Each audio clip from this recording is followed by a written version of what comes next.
अस्सलाम वालेकुम। Faisalabad programme news net के साथ मैं हूं आपका मेज़बान मोहम्मद बिलाल डोगर।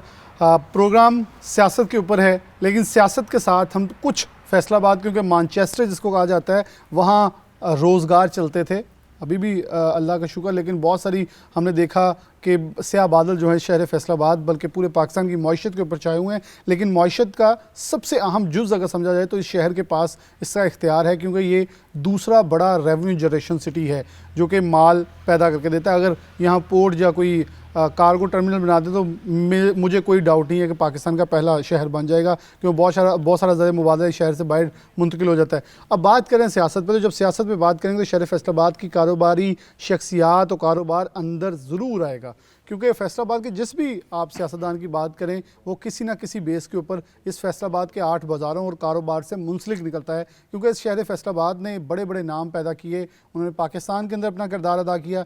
लेकिन हालिया जो सियासत चल रही है उसके अंदर बहुत सारी चीज़ें जो हैं वो इस वक्त ऐसे गोमगो हो चुकी हैं, गुत्थम गुत्था हो चुकी हैं कि हर कोई समझ रहा है कि इसे सुलझाना कैसे है, क्योंकि मईशत वो अपने पाँव पे खड़ी नज़र नहीं आ रही। तो सियासतदान ये सोच रहे हैं कि आगे इलेक्शन होंगे नहीं होंगे, हफ्ता होते हैं तो हफ्ते बाद फिर से कहा जाता है कि शायद ना हो। तो ये जो गोमगो की सूरत हाल है, जहाँ इसने सियासत को तंग किया हुआ, वहीं कारोबारी हजरात बड़े परेशान नज़र आते हैं, जिसका खुला सबूत, खुली किताब हमारी मईशत की तस्वीर है।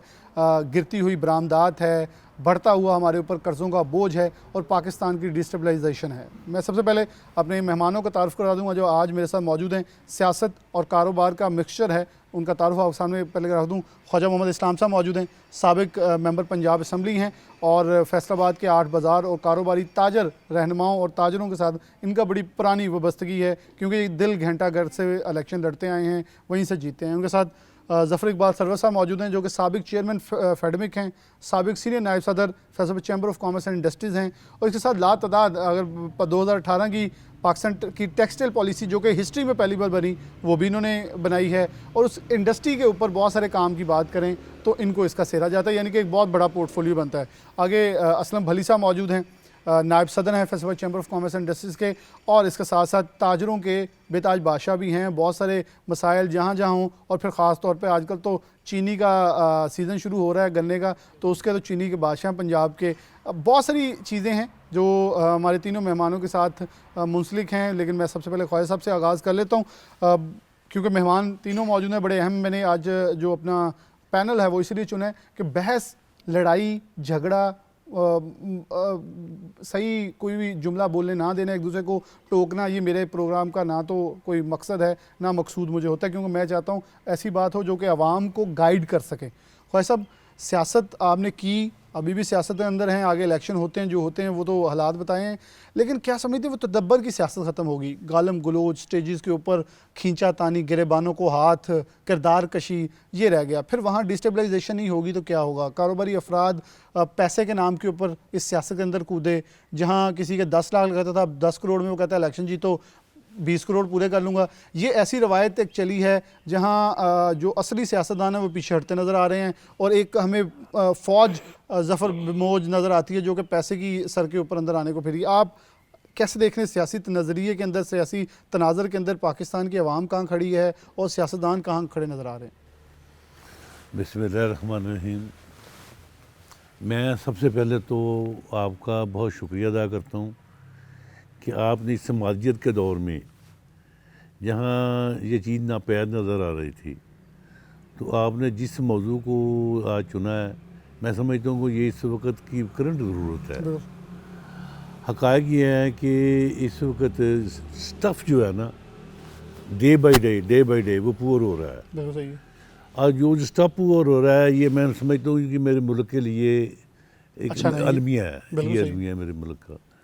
और ये होना ये चाहिए था कि इस वक्त एजुकेशन में हमारा जो अगला स्टफ़ था, या अगली जो जनरेशन आनी थी वो आनी चाहिए थी, इसलिए कि वो उनको एक सियासी जो उनकी मतलब है अफजाइश वो होनी चाहिए थी। बदकिस्मती से नहीं हो रही, सियासी बलूगत कह लें, सियासी तैयारी कह लें, ये नहीं हो रही। बिल्कुल सही है। अच्छा, हो क्या रहा है, हमारी जो नई नस्ल है वो इस चीज़ों से वैसे भागी है, वो इन चीज़ों से दूर जा रही है। वो समझती है कि इस मुल्क में हमने क्या इसलिए आना है कि 1-2 साल 3 साल यहाँ पर इक़्तिदार करेंगे, उसके बाद फिर तारीखें, कोड़े, केस और जो कोर्ट्स हैं वो उनके लिए जाएंगे। मेरा ख्याल नहीं, आने वाले वक्त में ये होना चाहिए कि इस मुल्क में एक हमें जो बच्चों को, हमारी अपनी नई नस्ल को इस मुल्क के लिए सोचना चाहिए, वो नहीं सोच रहे। जो मुस्तकबिल देना उन्हें बड़ा वो नहीं होना चाहिए कि वो जहाँ हम जा के तरह। अच्छा, तो मैं ये कहना चाहूँगा कि खुदारा आए एक प्लेटफार्म पर, एक पेज पर इकट्ठे होकर इस मुल्क के लिए। आज ज़रूरत इस मुल्क को सियासत की नहीं है, बिल्कुल सही। इस मुल्क को मईशत की है, इस मुल्क को उस तरक्की की है जो कि दुनिया के बाकी मुल्कों में या बाकी को लोगों में जा रही है, हमारे पाकिस्तान में और ख़ासकर फैसलाबाद में नहीं है।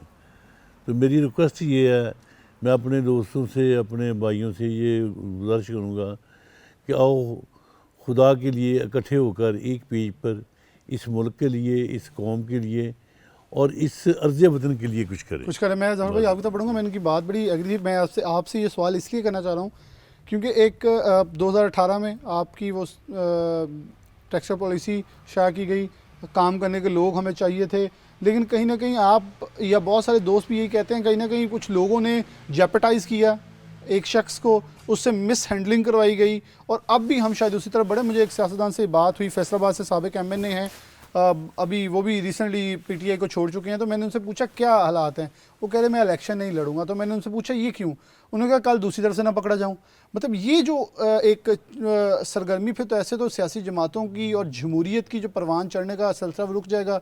आप फेडमी के चेयरमैन भी रहे, जहाँ हम 8,000 एकड़ जो 12,000 एकड़ पे लेके जाना है, आप दुनिया को इनवाइट कर रहे हैं कि फॉरेन इन्वेस्टमेंट आए। यहाँ तो अपना इन्वेस्टर इस पर कपड़े उठा के बाहर जा रहा है कि मैं या तो वियतनाम चले जाऊँ, या दुबई में 6,000 कंपनियाँ पाकिस्तानी खुल चुकी हैं और इस वक्त वियतनाम के अंदर बड़ी तादाद में आपकी एम्बेसी रोज़ मुलाकातें वियतनाम की कर रहे हैं कि आपके इंडस्ट्रीज़ को कह रहे हैं कि आप अपनी मशीन बेचें, हम अपने नाम पे इंपोर्ट करके वहाँ ले जाएंगे।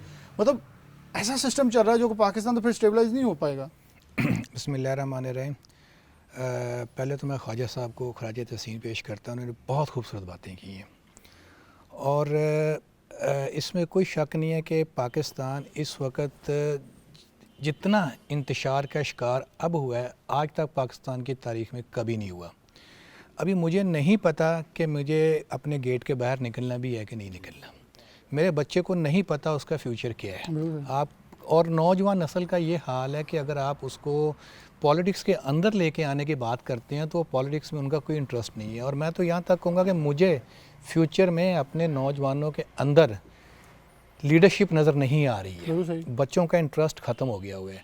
हमें इस वक्त जिस चीज़ की ज़रूरत है, हम मिसाक जमहूरियत की बात करते हैं, मिसाक मईशत की बात करते हैं, लेकिन मिसाक अवाम की क्या ज़रूरियात हैं, अवाम को किन चीज़ से बेनिफिट दिया जा सकता है।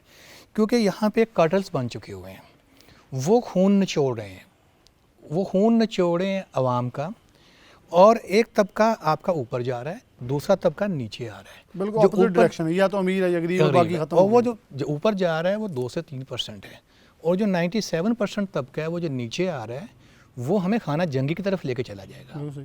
और ये वक्त ज़्यादा दूर नहीं है, अगर ये हालात इसी तरह कायम रहे, अगर हमने पॉलिटिकली स्टेबिलिटी कायम ना की, इकनॉमिक स्टेबिलिटी कायम ना की, और करप्शन की सज़ा मौत ना मुकर्रर की, और पार्लियामेंटेरियन के अंदर, पार्लियामेंट का जो बेसिक मकसद होता है कानून साजी करना, अगर हमने कानून साजी ना की, क्योंकि जितनी क्रिटिकल कानून साजी आप करेंगे करप्शन का लेवल उतना बढ़ता जाएगा। जितने आप कानून साजी को ईज़ कर देंगे करप्शन आपकी ईज़ हो जाती है। तो हमारा बेसिकली प्रॉब्लम क्या होता है कि हमारी आज तक जो पॉलिटिक्स रही है वो नालियों की, सोलिंग की, बिजली के मीटरों की, गैस के मीटरों की, जो बेसिक नेसेसिटी है वो किसी पे एहसान नहीं करना होता, वो बेसिक नेसेसिटी है, वो बल्दियात का काम है। लेकिन जो हमें जब भी कहा जाता है, ख्वाजा साहब ने इलेक्शन लड़ा है, ये जाके देखते हैं, मैंने भी इलेक्शन 2013 में लड़ा है। मैं कह रहा हूं ख्वाजा साहब का दौर अच्छा था, अब तो गटरों के ढक्कन तक इफ्ताह हो गए हैं, एमपीए ने किया, मैंने देखे खुद। तो वो मैं ये कहना चाह रहा हूँ कि हम इससे बाहर नहीं निकले, हमने नहीं सोचा कि हमारे मुल्क में इंडस्ट्रियलाइजेशन की ज़रूरत है, हमारे मुल्क में खूबसूरत पहाड़ हैं, हमें यहाँ पे टूरिज़म की ज़रूरत है, हमारे मुल्क में खूबसूरत दरिया हैं जहाँ पे हम एग्रीकल्चर डेवलप कर सकते हैं, रेगिस्तान हैं, यानी कि खूबसूरत अल्लाह ताला ने जो 5 चीज़ें किसी मुल्क की तरक्की के लिए दी गई हैं वो पाकिस्तान के अंदर मौजूद हैं। बंदरगाह हमारे पास मौजूद है, इसके बावजूद हम सब की डायरेक्शन अपोजिट है। तो क्या वजह है? वो वजह क्या है कि अब ये देखें कि नौजवान बजाय पाकिस्तान में रहने के, हम कहते हैं जी पाकिस्तान में रेमिटेंसेस नहीं आ रही, पाकिस्तान में इंडस्ट्री नहीं आ रही, भी बाहर का बंदा क्या आएगा? हमारे अपना नौजवान, आज आप बड़े बड़े इंडस्ट्रियलिस्ट के बच्चों से बात कर लें, वो पाकिस्तान में रहने नहीं चाहते। नहीं, बिल्कुल। उन्होंने सेकंड पासपोर्ट लेकर रखा हुआ है। बहुत सारे ऐसे दोस्त हैं जिनके मैं नाम नहीं लेना चाहता, चुप चुपीते नहीं कर रहे। बहुत सारे नाम ऐसे हैं जो इस्टेब्लिशमेंट के अंदर बैठे हुए हैं, वो कहते हैं भाई आप अपना सेकंड पासपोर्ट लें। तो जब इस तरह की बातें हो रही हों, जब इस तरह की बातें हो रही हों, अनसर्टनिटी हो रही हो, मैं ये समझता हूँ कि हमारे अंदर से हुब्बुल वतनी का जज्बा ख़त्म हो गया हुआ है। अदारे अपनी डोमेन से बाहर जा चुके हुए हैं। हर बंदा अपनी डोमेन में रह के काम करे, और असेंबली को तो मुद्दत यकीनन पूरी हो रही है। मैं कहता हूँ प्राइम मिनिस्टर की मुद्दत को भी 5 साल पूरा होने दिया जाए। इलेक्शन अपने मुकर्रर वक्त पे हो, कानून को अपने हाथ में ना लिया जाए, और कानून शिकने की सज़ा ये कभी नहीं हो सकता कि सिविल कोर्ट एक डिसीजन दे, हाई कोर्ट उसका अपोजिट दे दे, सुप्रीम कोर्ट उसको बरी कर दे। अभी ये हुआ है 17 साल बाद 2 बहनों को इंसाफ मिला और दोनों बहनें मर गई हैं। और कोई सॉरी सर, मैं ज़रा मुकम्मल कर लूँ, आई एम सॉरी, मेरी जहन से निकल जाए, कि क्या सुप्रीम कोर्ट ने उस जज को पूछा जिसने उसको, सिविल कोर्ट वाले ने सजाए मौत दी, हाई कोर्ट ने उम्र कैद दी और सुप्रीम कोर्ट ने उसको बरी कर दिया? क्या सुप्रीम कोर्ट वाले ने पूछा कि 17-20 साल उस बंदे का क्या फॉल्ट था? उससे पहले दुनिया से बरी हो चुका था। वो दुनिया से जा चुका था। तो ये किस किस्म का कानून है? हम 167 नंबर पे हैं या 141 नंबर पे हैं, फिर भी लेकिन तनकीद नहीं कर सकते ना। तनकीद नहीं हम कर सकते। नहीं, तनकीद हम कर सकते हैं, लेकिन वो तौहीन अदालत लग जाएगी ना फिर। बात नहीं, तौहीन अदालत की बात, ये तो इंटरनेशनल डेटा है, ये मैं अपने पास से या आप अपने पास से नहीं कह रहे। उस डेटा पे भी नहीं बोल सकते ना, मैं तो फिर भी पकड़ा जाऊंगा, इसलिए मैं कह रहा हूँ वो सख्तियाँ इतनी।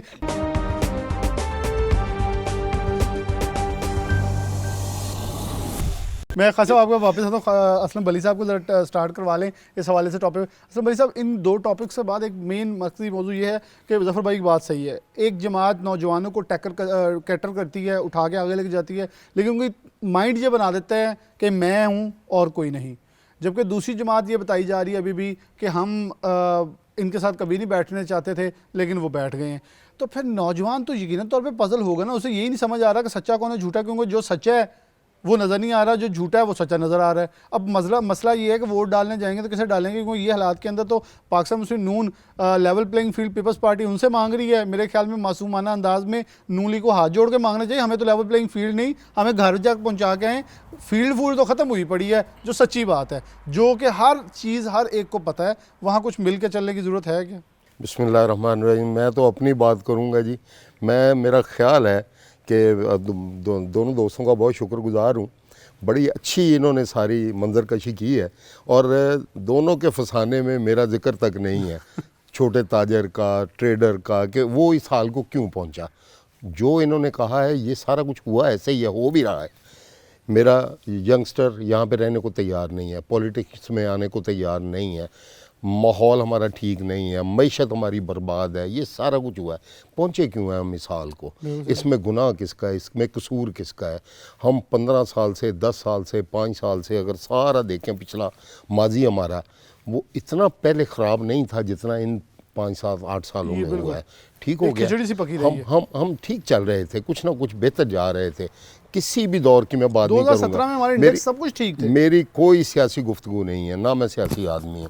मैंने तो अपने हालात को देखना है, मेरे मारूजी हालात क्या थे, आज क्या है, और इसको कहाँ, किसने किस हद तक कहाँ पे पहुँचाया, वो हमें अपने गिरेबानों में झांकने की ज़रूरत है। मेरा गुनाह इसलिए नहीं है कि मैं कमाता हूँ, सुबह को शटर मेरा ताजर खोलता है, सारा दिन मेहनत करता है, और कोई इदारा, जिस तरह मेरे भाई ज़फ़र साहब ने कहा, कोई इदारा हमारी बात नहीं सुनता है। हम जहाँ जाते हैं ना, हम दुत्कारे जाते हैं। मैं माजरत के साथ ये लफ्ज़ इस्तेमाल कर रहा हूँ। अभी भी मैं सुन रहा हूँ कि FBR के पास एक टेक्निकल टीम आ रही है IMF की, जो रिटेलर पर और रियल स्टेट पर टैक्स लगाने के लिए उनको एजुकेट करने आ रही है। आहिर बिल्कुल है, आए, इन्होंने फायदा। बिल्कुल आए, बिल्कुल आए। रिटेलर को भी टैक्स देना चाहिए, हर उस बंदे को टैक्स टैक्स के अंदर देना सब पहुंच चाहिए जो इस मुल्क में कमाता है और इस मुल्क में अपने बच्चों का पेट पालता है और खाता है यहाँ पे, इस मुल्क की सर्विसेज को इस्तेमाल करता है, उसको टैक्स देना चाहिए। मगर क्या अच्छा ना होता कि जो मुतलका स्टेक होल्डर हैं उनको भी साथ बिठाया जाता, किसी पॉलिसी में, किसी पॉलिसी बनाने वाले वक्त उस मुतलका स्टेक होल्डर को ऑन बोर्ड क्यों नहीं लिया जाता। बड़ी अच्छी काविश थी जो इन्होंने टेक्सटाइल पॉलिसी बनवाई। तो क्या सिर्फ टेक्सटाइल पॉलिसी बनवानी थी? क्या सिर्फ इस मुल्क में, इस शहर में टेक्सटाइल का ही कारोबार होता है, बाकी पल्सेस का कारोबार नहीं होता, कबाड़ का कारोबार नहीं पॉलिसी होता? जेडी बनवाई, वो भी दूसरा यूटिलाइज नहीं हुई और ना। वो भी जो बनवाई वो भी किसी काम ना आई हमारे यहाँ पे। हमारी बदकिस्मती ये है कि किसी जगह पे राइट मैन राइट जॉब का फलसफा जो है ये वो सबसे नहीं बड़ा- चल सबसे बड़ा रहा। प्रॉब्लम। भाई मेरे यहाँ हो ये रहा है कि एजुकेशन की पॉलिसी बनती है तो इंजीनियर बिठा यहाँ दिया एक जाता सेक्रेटरी है। ज़राअत आता है और कहता है कौन से दरख्त पे गंदम लगती जी है। जी जी, ये भी हुआ है, ये यहाँ पे ये हो होता चुका है यहाँ। मैं अगर चैम्बर में बात करता हूँ, मैं मुझे अब नाम लेना मुझे पड़ेगा, पता है, मैंने बहुत सारे शबर पॉइंट जैदी साहब को, तो वो मुझे इस तरह झाड़ दिया जाता है नहीं, जैसे जब, मैं इस शहर का कोई हमारे कमी जो हूँ। लाहौर के सूबाई वजीर थे, तो तो ये उन्होंने आपका ये- भली साहब मैंने पता थोड़ा एकदम मुझे ये लफ्ज़ ये याद है ऑन जैसे रिकॉर्ड रूट बातें behavior, हैं। on और record है। अगर मेरे ऊपर या किसी और दूसरे बंदे के ऊपर सिर्फ उसको एक भोंडी हरकत करके सियासत में इन्वॉल्व करके खामखा, जबकि मैं सियासी आदमी भी नहीं सारे हूँ, मिल सकते हैं ताजरों से। मेरे घरों पे छापे मारे जाएं, मेरे ये किया जाए,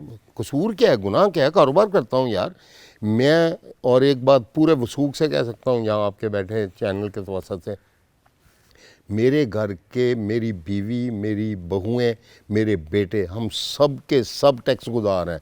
मेरे घर से 7 रिटर्नें जाती हैं टैक्स में। इस तरह का मेरा मामला है। और मेरे घर पे रेड किए जाएं, मेरे पे FIA के पर्चे दिए जाएं, सिर्फ महज इसलिए मरीम कि नवाज मुझे सिर्फ ये साथ मेरे को अटैच किया जाए कि ये किसी दूसरी सियासी जमात के साथ इसका ताल्लुक, जबकि मेरा कोई ताल्लुक नहीं, मैं ऑन रिकॉर्ड कह रहा हूँ। हाँ, मेरी एफिलिएशन ज़ाती तो हो सकती है, किसी की भी हो सकती है। तो इस तरह की हरकतें करके लोगों को डिस्करेज करना, लोगों को ख़राब करना, कोई भी हुकूमत हो, मैं पहले ये बात कर रहा हूँ, मेरे ताजर को फैसिलिटेट करना पड़ेगा। अगर मेरे ताजर की दुकान चलेगी तो फिर फैक्ट्री फिर चलेगी। मैं भली साहब आपके पास वापस आऊँगा।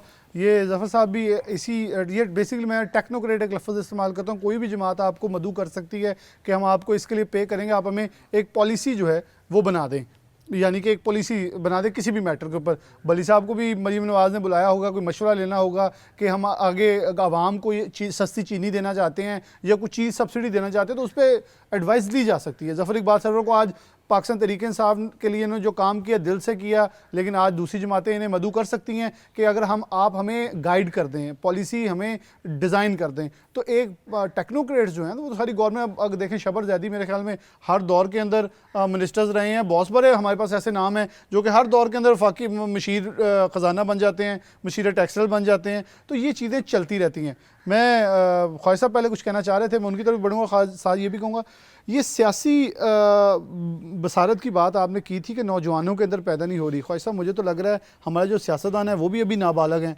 उनके अंदर अपनी नज़र नहीं आती। वो बाहर निकलेंगे तो बहुत अच्छे दोस्त होंगे, लेकिन असम्बली के फ्लोर के ऊपर उन्हें बाहर नज़र तो ये आ जाता है कि ख्वाहिश साहब मेरे दोस्त हैं, असम्बली के फ्लोर पर नज़र नहीं आता ये पाकिस्तानी हैं, हम मिल के पाकिस्तान के लिए कोई अच्छा काम कर लें, एक पॉलिसी ले आएँ।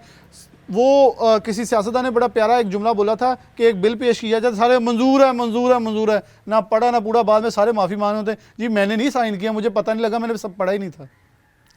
हक़ाइक़ ये हैं कि मिन हैसल कौम, अगर मैं ये बात करूं तो मुझे ये बात कहने में खुशी महसूस हो रही है कि मैं 93 में जब फर्स्ट टाइम MPA बना था तो मैंने उस वक्त असम्बली में ये बात कही थी कि मुझे अपने ताजर होने पर फ़ख्र है, एक MP होने पर फ़ख्र नहीं है।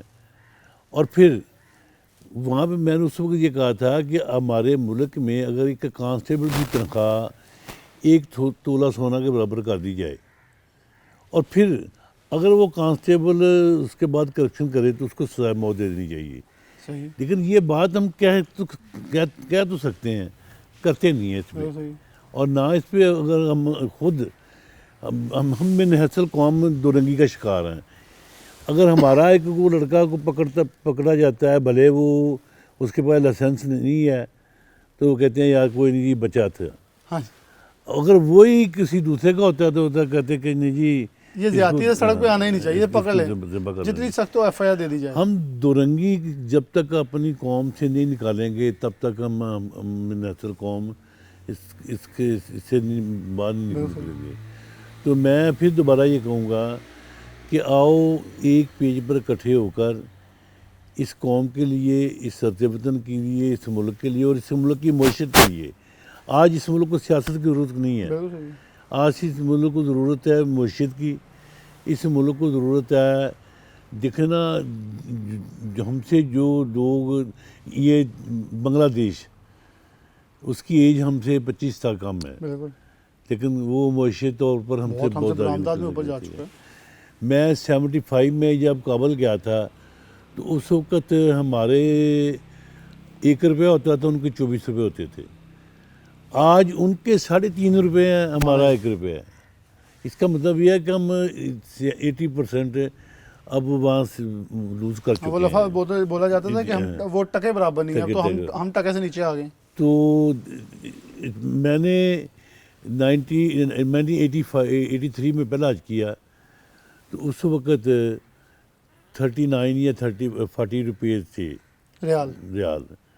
आज क्या है 77 78। 80 रुपये का एक रियाल है। तो मैं ये कहना चाहूँगा कि हम जब सब कुछ समझते हुए देखते भी हैं तो फिर इतनी गिरवाहट का शिकार हो रहे हैं तो उसके लिए हम कुछ नहीं करते और ना कुछ कर रहे हैं, हम सिर्फ डायलॉगबाजी करते हैं। हमारी कौम बेसिक सिर्फ डायलॉग पे काम कर रही है।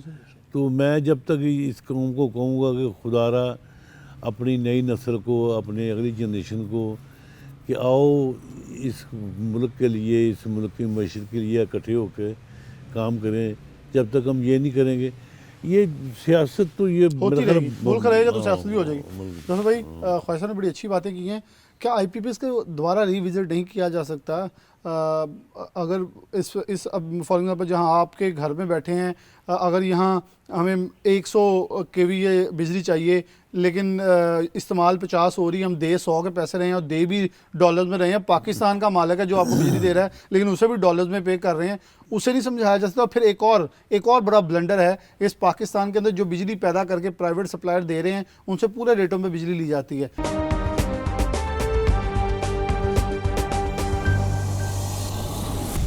लेकिन जब वो बिजली इस्तेमाल करते हैं तो उनको 50% डिस्काउंट दिया जाता है। तो उनको पहले ये पाबंद किया जाए ना, पहले बिजली आप तब इस्तेमाल करो, जो आपकी बिजली है पहले इस्तेमाल करें, जो एक्स्ट्रा हमें दें। 100 अरब का टीका एक एक बंदा यहाँ, एक एक कंपनी पाकिस्तान को लगा रही है। इस फैसलाबाद में भी ऐसे कई नाम मौजूद हैं, पूरे मुल्क के अंदर ऐसे मौजूद हैं। फिर अब एक्सपोर्टर्स मुतालबा कर रहे हैं कि जो आप सोलर की इजाज़त दे रहे हैं वो हमें भी केवीए तक की इजाज़त दें, 5 केवीए 10 केवीए तक की, ताकि हम इंडस्ट्री के ऊपर लगा के हम अपनी भी पैदा करें, लोगों को भी दें। उधर बढ़ने की बजाय अभी भी वो पुराने मुआहदों के ऊपर फिर रहे हैं। बिलाल, मैंने इससे पहले अगर आपने सुना होगा, मैंने एक बात की थी कि पाकिस्तान को हाईजैक किया हुआ है कार्टेल्स ने। बिल्कुल सही, मैं ये भी उनमें से एक है, ठीक है जी। जो आवाम को दिखाया नहीं मैंने जाता कभी। शॉर्ट लफ्ज़ में यूज़ किया था लफ्ज़, तो ये भी उनमें से एक है। शुगर भी एक है, टेक्सटाइल भी एक है। तो जो टेक्सटाइल पॉलिसी की आपने बात की वो इम्प्लीमेंट भी हुई। इम्प्लीमेंट होने के बाद क्या हुआ, जिसने उसकी बनाई जो उसे क्रीम, इम्प्लीमेंट के लिए लगाया नहीं ना, नहीं तो वो जिसने- भी हो गया, जिसने किया नहीं, उसको इम्प्लीमेंट हुआ वो भी हो गया, लेकिन उसको क्या किया, हाईजैक करके उस माफिया ने अपने मुफाद के लिए इस्तेमाल किया और उसमें उन्हें बेनिफिट मिला। मैं ये कहता हूँ 150 अरब डॉलर के रिफंड्स, 150 अरब के रिफंड्स मिले, मैं- मौजें लगी मैं इंडस्ट्री ये कहना चाहता हूँ कि पाकिस्तान उस वक्त तक ग्रोथ नहीं कर सकता जब तक हम एसएमई सेक्टर को प्रमोट नहीं करेंगे।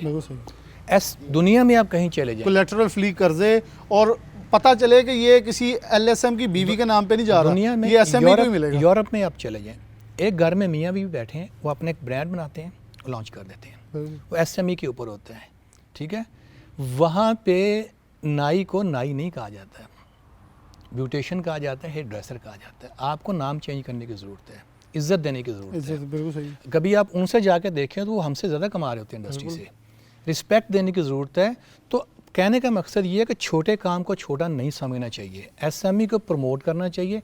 SME is the key factor for the development of the Pakistan. बिल्कुल। ये मैं आपको सिंपली बता रहा हूँ। हाँ, जहाँ पे इन्होंने कहा जी ताजिर की बात की है टैक्सेशन, आप फिक्स टैक्स लगा दें इनके साथ बैठ के। और मैं एक बड़ी एक अगली बात करता हूँ कि पॉलिसी, लेकिन वो भी लगाया जाता है तो अपनी मर्जी से लगाया जाता है, फिर ये लोग नहीं बैठ कहते हैं ना जाएं, ये बैठ जाएं और गारंटी कर दें हाँ। इनकी एसोसिएशन के जी टेल मी आपकी कलेक्शन क्या है, 200 अरब की कलेक्शन है, आप छोड़ दें जी, आप हमें टच नहीं करेंगे, आप हम इस एरिया से आपको 200 अरब कलेक्ट करके दे देंगे। बात करते हैं। ये टारगेट पूछे अचीव- मत, आप उनका टारगेट उनको दे दें। बिल्कुल सही। उनको अब सिंपल मैं बात बताऊँ, 200 अरब कलेक्शन के लिए 400 अरब की रिश्वत होती है, बिल्कुल 100%। वो कहाँ पे जाती है?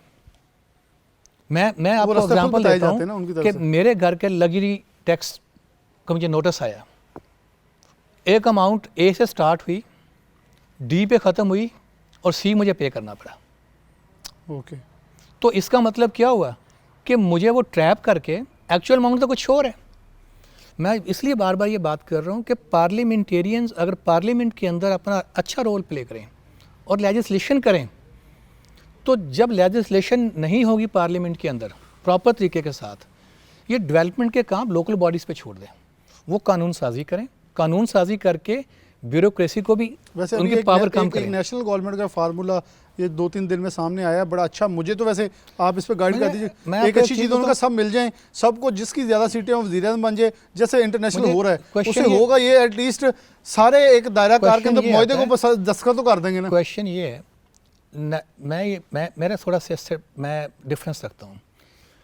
मैं बिलावल को सपोर्ट नहीं कर रहा हूँ, मैं बिलावल की इस बात को इंडोर्स कर रहा हूँ कि नए फेसेस को आगे आना चाहिए, 100% ब्रेन्स को आना चाहिए, एजुकेटेड लोगों को आना चाहिए, ताकि वो अंदर बैठ के उनको पता हो कि उनके सामने जो एजेंडा या पेपर रखा गया है पार्लियामेंट में कानून का, ताकि यूथ का एतमाद भी बढ़ सके ना। नहीं जी, उसका मतलब क्या है, आने वाले वक्तों में वो ला आपके अगेंस्ट यूज़ होगा या आपकी फेवर में यूज़ होगा। तो वो जो चीज़ है कि सिर्फ आप एक समरी के ऊपर आपने साइन करने हैं और आगे जाना है, उसको कानून बना देना और फिर उसको ठप्पा लगा के जो आप जो हुआ यहाँ और जरदारी साहब को मुझे वो पीछे भी जुमला होता याद है, उन्होंने हंस के कहा था किसी और के काम आ जाएगा, और वो आ गया। 1973 का कानून जो है, मुझे ये बताएं क्या वो हमारा बनाया हुआ कानून है? नहीं। हमने क्या किया 90s डी इंडस्ट्रियलाइजेशन, 70s में सिर्फ 75 में आप गए, 70s में डी इंडस्ट्रियलाइजेशन होगी, पाकिस्तान का जवाल तो उस वक्त शुरू हो गया था। रोटी कपड़ा मकान देने की बजाय डी इंडस्ट्रियलाइज करके बड़ी top families, top 10 families Pakistan को छोड़ गई थी, उनकी इंडस्ट्री बंद हो गई थी। तो मुझे ये बताएं कि डी इंडस्ट्रियलाइजेशन का प्रोसेस तो वहाँ से स्टार्ट हो गया था। मुल्क चलता है इंडस्ट्री से, मुल्क चलता है एग्रीकल्चर से, ये अल्लाह की तरफ से दी हुई चीज़ें हमारे घर में मौजूद हैं, पाकिस्तान में मौजूद है, हम इनका बेनिफिट नहीं उठा सके, इसका बेनिफिट वो कार्टल्स उठा रहे हैं। कार्ड उठा रहे हैं। भले साहब, आप कारोबारी लिहाज से कैसे देखते हैं कि इस वक्त ज़राअत के ऊपर बड़ा फोकस किया जा रहा है? मैं 1-2 दिन पहले प्रोग्राम कर रहा था गन्ने के काश्तकारों के साथ, मतलब अक्रॉस दी बॉर्डर अगर बात करें तो ज़राअत में लोग कहते हैं जी, हमें सुनने को मिलता है बम्पर क्रॉप होगी, चावल भी होगी, गंदम भी होगी, गन्ने से पहले जितनी भी फसलें हैं वो कपास होगी।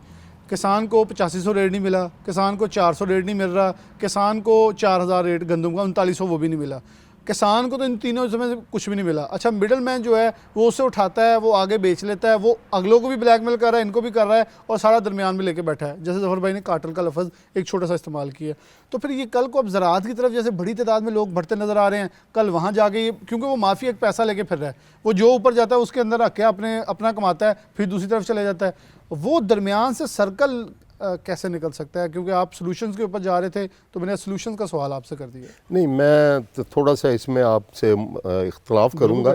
जो दरमियान वाला बंदा है, मिडल मैन है, उसकी ज़रूरत है, हर कारोबार में ज़रूरत है, इंडस्ट्री में भी उसकी ज़रूरत है। मिसाल के तौर पे अगर आप शुगर को ही ले लें तो शुगर मिल के ऊपर हर बंदे की एक्सेस। अच्छा, मेरा मिडल मैन से मतलब और था। मेरा मिडल मैन से मतलब वो है कि जो मेरे जैसा इंसान है, जिसके पास करोड़ रुपया पड़ा है, वो सोचता है चलो डॉलर ही ले लेने हैं, चलो रुई खरीद लें, मतलब उसका उस दुकान भी नहीं है, कुछ भी नहीं है, मिडल मैन के तौर पर एग्जैक्ट रजिस्टर्ड मिडल मैन ही है, वो फड़ी है। हाँ, ठीक लफ्ज़ यूज़ कर, हाँ, इसमें आप इन्वेस्टर आप इसको कहें, ये ज़्यादा बेहतर लफ्ज़ है कि जिसका कोई बिजनेस नहीं है और पैसे उसके पास पड़े हैं, तो वो चलता फिरता वो करता है, उसको बिल्कुल उसको इसमें इन नहीं होने देना चाहिए। ये मैं आपके साथ एग्री करता हूँ, मगर वो अपनी इन्वेस्टमेंट कहाँ करे, वो पैसे कहाँ लेके जाए, ये भी तो एक क्वेश्चन है ना, कि बैंकों में आप रख नहीं सकते, FBR की पॉलिसी पॉलिसीज़ जो हैं वो बड़ी नाकस हैं इन दिनों में। पहले बैंकों में रखते थे, लोग मुनाफा लेते थे, करते थे वो, और पैसा जो था वो घूमता था आपकी मईशत में। ब्लैक मनी के नाम पे और दूसरी तीसरी FBR की पॉलिसीज़ की वजह से वो सारे का सारा पैसा या तो वो रियल स्टेट में चला गया, या वो डॉलर्स में चला गया, या वो सोने में चला गया और आपकी मईशत में से निकल गया। हमारे पास सूतर मंडी में, गोल करियाना में, गल्ला मंडी में वो बहुत सारे पैसे इन्वेस्टर के होते थे, और जिसकी वजह से वो पैसा रोल करता था और मुल्क की मईशत में उसका बड़ा अहम किरदार था। एक मरतबा इसी तरह किसी चैनल पे बात करते करते मैंने कहा जी हमारी ब्लैक मनी जो है वो हमारे बड़े काम आती थी। तो वो जनाब आप जैसे एंकर ने कहा, कहते आप इसका मतलब है कि आप ब्लैक मनी को जो है वो सपोर्ट कर रहे हैं। तो मैं तो ये कहूँगा कि वो पैसे जो हैं वो सारे के सारे अब रियल स्टेट में निकल के आपके हाउसिंग कॉलोनियाँ बन बन के, फाइलें बिक बिक के, आपका जनाब जो आपका ग्रीन एरिया था वो भी ग्रे एरिया में चला गया। आपकी सारी की सारी ज़राअत जो है वो भी इस वजह से बर्बाद हुई। डॉलर जो है वो 300 कितने रुपए पे चला गया, सोना जो है वो इसलिए चला गया। तो ये सारे के सारे पैसे जो हैं वो कहाँ जाएँ आखिर। इसलिए मैं समझता हूँ थोड़े मुनाफे के साथ अगर कोई मिडल मैन आता है। और एक बात और बता दूं, लेकिन वो रजिस्टर्ड चीज़ें हो ना, लिखी लिखाई हो। एक मैं और अर्ज़ कर दूं, जैसे आजकल शुगर मिल चल रही है तो 400 रुपये में गन्ना ख़रीद के अगर शुगर मिल वाला किसी ग्रोअर को 15 दिन में 20 दिन में पेमेंट नहीं देता और वो मिडल मैन जो है वो 5-10 रुपये मन ले के उसको फौरी पेमेंट कर देता है, तो इसमें ग्रोअर का भी फ़ायदा तो हो रहा है ना। और वो 5-10 रुपये अगर मामूली नफ़े के ऊपर वो करता है। और इसी तरह गंदम में भी होता है। गंदम जो है 350 तो भी घाटा गन्ना पली साहब, वो तो 40 रुपए फायदे ले ले, 10 रुपए लदाई दे ले ले, 5 रुपए कैश दे ले। नहीं, मैं ऑन ग्राउंड बता रहा हूं, मैं भी गुजरात से नहीं, मेरी यार सुने, मेरे ख्याल से आप एंड भाई साहब आप पे एंड कर रहा हूं। आप ज़रा सिर्फ चेक कर लें कि रहीम यार खान डिस्ट्रिक्ट की जितनी शुगर मिले हैं उन्होंने 400 की बजाय उन्होंने कहा है, ऐलान किया है बाकायदा कि हम 425 रुपए में गन्ना खरीदेंगे। इसलिए मैं बताता हूँ, मैं माजूर समझता हूँ। अगले आंदा सिंध वो 425 रुपए रेट है, नहीं उठे वो उठा के आगे ब्लैक कर देंगे वहाँ, इसलिए उन्होंने मजबूरी है। सर ग्रोवर का तो 25 का फायदा हुआ है ना बिलाल भाई। ग्रोवर का फायदा ऐसे हुआ है, मैं फैसलाबाद का ट्राला लेके जाऊँ रहीम यार खान, मैंने तो 500 ही करना पै जाना। इसलिए जो यहाँ का रेट है वो यहाँ तो चलने देना, यहाँ तो होना। आप बिल्कुल आपका मौका सही बनता है। चले बाहर, मैं ये इसमें बहस में नहीं पड़ता कि सॉरी सर एक शॉर्ट कर दूंगा फिर आप देखें। गवर्नमेंट ने बेशुमार दफ़ा एमनेस्टी स्कीम्स दी हैं, बिल्कुल ठीक है। तो क्यों नहीं वो मिडिल मैन अपना पैसा वाइट करवाता, क्यों नहीं टैक्स नेट में आता। गवर्नमेंट को भी देखिए, हमें हर चीज़ हमें हर चीज़ को क्रश नहीं करना चाहिए। गवर्नमेंट को भी पैसे की जरूरत है मुल्क चलाने के लिए। मेरे ख्याल में इस वक्त डॉलर के लिए लोगों को निकालना, जो बहुत सारे लोग लेके बैठे हैं वो निकालने को पकड़े जाएंगे। उनको लिए कुछ दें, एमनेस्टी दे दें, FBR करे ना, FBR कुछ करे। और FBR नहीं इस मामले में कोई किसी किस्म वो कह रहा है हमें कुछ देना, वो तो अंदर बंदे पड़ जाते हैं। बिलाल साहब जब गवर्नमेंट ने एमनेस्टीज दी हैं वो शुमार नहीं है, दोनों गवर्नमेंट तो क्यों नहीं उसमें FBR का ताल्लुक नहीं है। वो तो सर क्लीन है, वो पूछ नहीं सकते। आपने डिक्लेयर किया टैक्स। अभी इंडस्ट्री के लिए ऐलान कर रहे हैं कि जितना मर्जी पैसा लेके आप आ जाएं, आपसे नहीं पूछा जाएगा कि आपने कहाँ से लेके आए। तो हम तो दुआ करेंगे फेडमिक में बाहर नजर आए। ख्वाजा एंड पे कुछ भी मेरा प्रोग्राम का मैं सिर्फ ये बात कहनी चाहूँगा, दोबारा अपनी उसी लफ्ज़ों पे आता हूँ कि हमें मिनहसल कौम अपने मुल्क के लिए, देखें पाकिस्तान दुनिया की इंटेलिजेंस कौमों में से कौम है। बीइंग मुसलमान भी हम दुनिया की अफजल तरीन कौम है और बीइंग इंटेलिजेंस हम पाकिस्तानी। लेकिन बदकिस्मती क्या है कि हम जितने भी इंटेलिजेंट हैं ये नेगेटिव हैं, पॉजिटिव नहीं है, जुगाड़ी हैं। पाकिस्तान दुनिया की वाहद कौम है जो 8 रुपया रिफंड देती है, 12 रुपये रिफंड कर देती है। ये पाकिस्तानी कौम है। तो मैं ये कहना चाहूँगा कि आओ हम दोबारा फिर एक पेज पे इकट्ठे हो जाएं और हम मिनहसल कौम इनफरादी नहीं, इज्तिमाई तौर पर अपनी नई नस्ल को इस बात पर आमादा करें कि खुदा के लिए इस आवाम के लिए, इस मुल्क की मईशत के लिए, इस अर्ज़ वतन के लिए। हाँ, मैं समझता हूँ कि पाकिस्तान को सिर्फ उन लोगों को पाकिस्तान का एहसास है जिन लोगों ने पाकिस्तान बनाया, जिनके अबाउदाद ने यहाँ पर, मतलब मुझे ये बात कहते हुए खुशी महसूस हो रही है कि मेरे दादा जान जब पाकिस्तान बना शहीद हुए, मेरे वालिद साहब ज़ख्मी हुए, मेरे वालिद साहब, मेरे दादा, मेरे ताया जान दरियाए ब्यासा में 11 घंटे खड़े रहे। लाशें आ रही थी, लाशें आगे भेज रहे थे, काना करेला खा रहे थे, खरबूजे का छिलका खा रहे थे, तो फिर ये पाकिस्तान बना था। नौखा साहब, मैं आपकी बात में मैसेज मिल गया। मैं प्रोग्राम के आखिर पे ये मैसेज वैसे मैं प्रोग्राम के हर आखिरी हिस्से में ज़रूर देता हूँ कि इनफराद ख्वाजा साहब ने इज्तिमाई का, मुझे लगता है इस वक्त इनफरादी तौर पे किरदार अदा करने की ज़रूरत है कि हमें अपने अपने अंदर देखना चाहिए कि हम फ़लस्तीन के अंदर जो होता है सारे का अपने स्टेटस लगा रहे हैं, जहाद होनी चाहिए, मुसलमान मुल्कों को आगे बढ़ना चाहिए। जहाद बिल नफ्स पहले है। हम अपनी ज़ात के अंदर देखें कि हमें अपने आप से जहाद करने की कितनी ज़रूरत है, मेरे अंदर कितनी गलाजत है। फॉर एग्जांपल मैं एक छोटी सी मिसाल के बाद प्रोग्राम इख्तिताम करता हूँ। यहाँ मैं अभी बहुत बड़ा मुफक्कर बन के बैठ जाऊँ, बाहर वार्डन वाला रोके और मैं कहूँ जी मैं सिटी 41 से एंकर हूँ, आपने मुझे कैसे रोक लिया, तो बस बात ख़त्म। इसी के साथ प्रोग्राम न्यूज़ नेट से इजाज़त दीजिए। अल्लाह हाफ़िज़।